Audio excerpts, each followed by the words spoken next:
Hola família! Avui ens traslladem cap al sud, concretament a La Terreta, un poble on haurem de convertir-nos en uns restauradors i aconseguir el màxim de clientela possible, en concret 4, que servirà per guanyar la partida.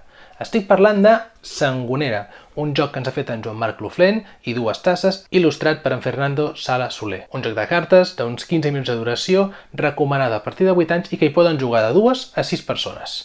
Així que sense anar més lluny, us vaig a preparar la taula i us explico en un moment com es juga aquest joc, que ja us avanço que és ràpid i fàcil. Fins ara!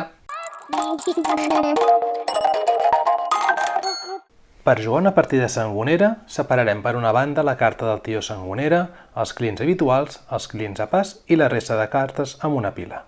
Cada jugador rebrà 5 cartes d'inici. Aquesta serà la nostra mà. Durant una partida de sangonera anirem jugant per torns fins que algú aconsegueix acumular 4 clients, dels quals un ha de ser o el tio Sangonera o un client habitual. La resta poden ser clients a pas. Durant el nostre torn el que farem serà jugar cartes per tal d'aconseguir aquests clients o altres efectes per anar a fastidiar a tots els jugadors.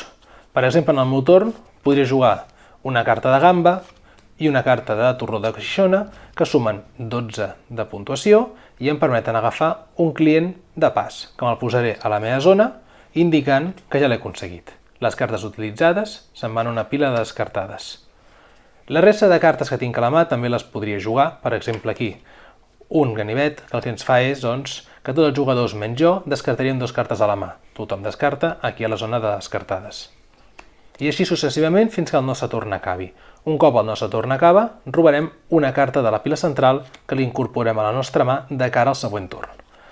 Si en algun moment comencem el nostre torn que no tenim cartes a la mà, el que farem serà robar 2 cartes i finalitzar el nostre torn. A continuació explicaré els diferents tipus de carta que podem trobar en el joc per tal de fer-vos una idea de quines combinacions i quines accions podem arribar a trobar. Cartes a menjar. Són les cartes que ens permetran aconseguir els clients sempre i quan superem la puntuació indicada en cadascun d'ells. En aquest cas, els clients habituals tindran 23 punts, els clients a pas tindran 12 punts de requisit i el tio Sangonera en tindrà 34. Al moment en què fem aquesta puntuació o la superem amb aquestes cartes a menjar, els podrem adquirir.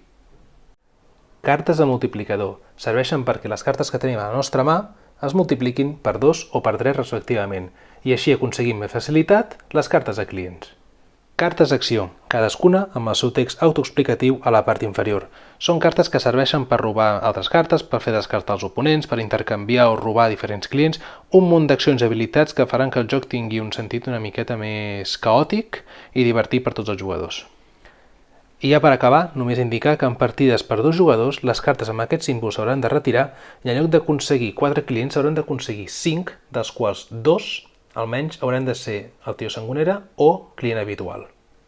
Així doncs, la partida anirà avançant fins que finalment algú aconsegueixi tenir els 4 clients al restaurant que li permetin guanyar la partida a Sangonera. Doncs ja ho heu vist, Sangonera, un joc que és superàgil de jugar, amb unes mecàniques molt clares, molt senzilles i molt directes al gra, on la interacció és el que predomina en tota la partida i aquesta picaresca per furtar tots els clients dels altres, fer descartar cartes, i aquesta interacció és el que farà que el joc us enganxi una partida rere l'altra i que us ho passeu bé en família, amb amics, un joc per mi ideal en una sobretaula i que espero que també el podeu gaudir vosaltres. Així que us espero en el proper tutorial i ens veiem molt aviat. Que vagi bé!